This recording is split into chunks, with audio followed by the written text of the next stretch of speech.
let's start with the main thing, Call of Duty. Black Ops 6 is a game that tries to shake up a familiar formula, but does so in a way that is far from everything. If you've been playing the series for years, you'll probably have a mixed feeling of, I've seen this before, but something is different this time. Which begs the big question. Are there enough innovations to make Black Ops 6 feel fresh?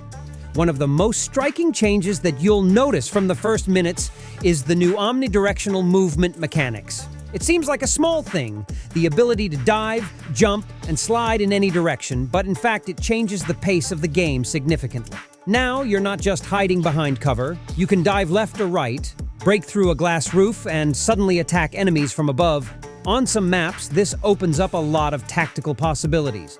But here's where the first question arises. How much does it really change the gameplay? After the first few hours of play, you get the feeling that omnidirectional movement is a cool feature that adds some flexibility, but it doesn't turn the game upside down.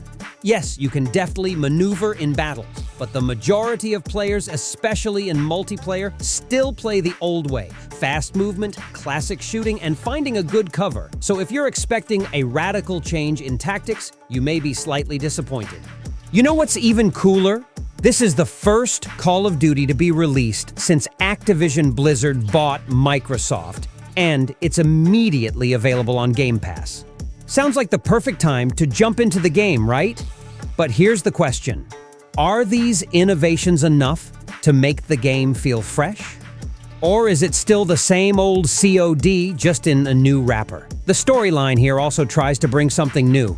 But how well does it succeed? The first 10 to 15 minutes are the classics of the genre. Kuwaiti deserts, explosions, enemies, minimum of context. And then something unexpected appears. The campaign turns into a spy thriller with mystical overtones. Yes, it sounds interesting, but the realization of this idea raises questions. The main problem with the campaign is that it is unbalanced. For example, the mission in Iraq is clearly out of the general rhythm of the game. It is too big, with unclear additional objectives. And in terms of gameplay design, there are obvious flaws. Getting stuck in the geometry of the map. Strange bugs with transportation. This creates a feeling of unfinishedness, especially against the background of more concise and cinematic missions that could have set a good pace. As a result, the campaign feels more like a seesaw. Great moments interspersed with frankly weak gameplay design. Multiplayer? Prestige is back, but where's the balance? Now let's talk about what many players come to Call of Duty for: multiplayer. Here, the developers made some clever steps. The return of Prestige is clearly a good move, especially considering that progress is not completely reset. You'll be able to keep your arsenal and modifications, even after reaching a new level. This adds motivation for those who like to grind and gain experience.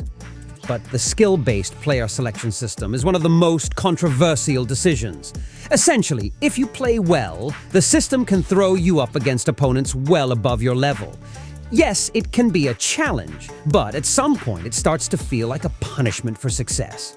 And that's where the imbalance comes in. Instead of enjoying your wins, you're put into an environment where winning becomes almost impossible. This clearly needs to be improved. Otherwise, many players may simply lose interest in competitive modes. New kill order mode. The potential is there, but the realization is lame. What really pleases is the new kill order mode. The idea is that one player becomes a high-priority target that needs to be defended or destroyed. This player gets extra armor plates. He is visible on the map, and killing him brings victory points. The idea is interesting, but in reality it turns into the same team deathmatch, where the key role is played not so much by tactics, but by a lucky coincidence of circumstances. Yes, sometimes the moment when you become a target yourself is adrenaline-inducing, but these situations are not enough to make the mode truly unique. Zombie mode is a return to its roots. And then, of course, there are the zombies.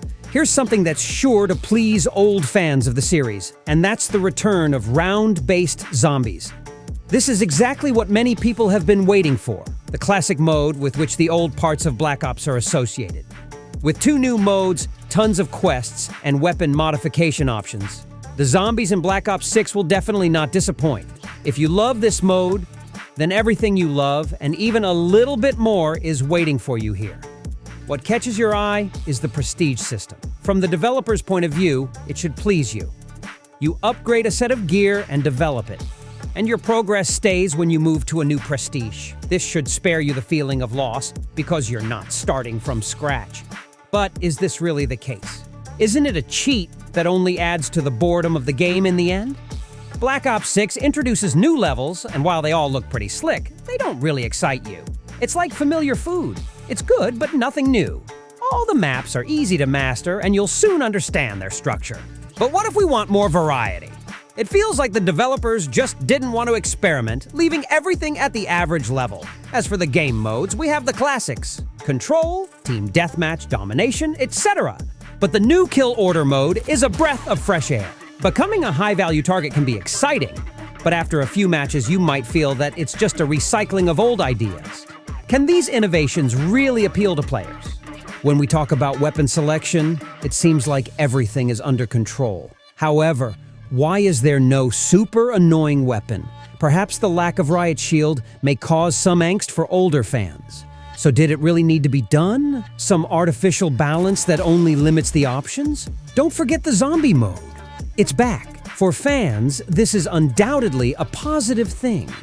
But will the quests and pass hacks be able to keep you in the game for a long time? There are plenty of things to explore on both maps, but is that really the only thing the game has to offer? Now about the graphics. Call of Duty. Black Ops 6 looks great, and there's no question about it. But let's be honest, after several OLA games failing at launch, someone had to finally get it right. Is this a standard for the series or just a lucky coincidence? The ending. Call of Duty. Black Ops 6 won't revolutionize the genre, but it puts the series back on the right track. Is it worth a try? If you're signed up for Game Pass, it's a definite yes, and if you're waiting for something radically new, you may have to wait a little longer.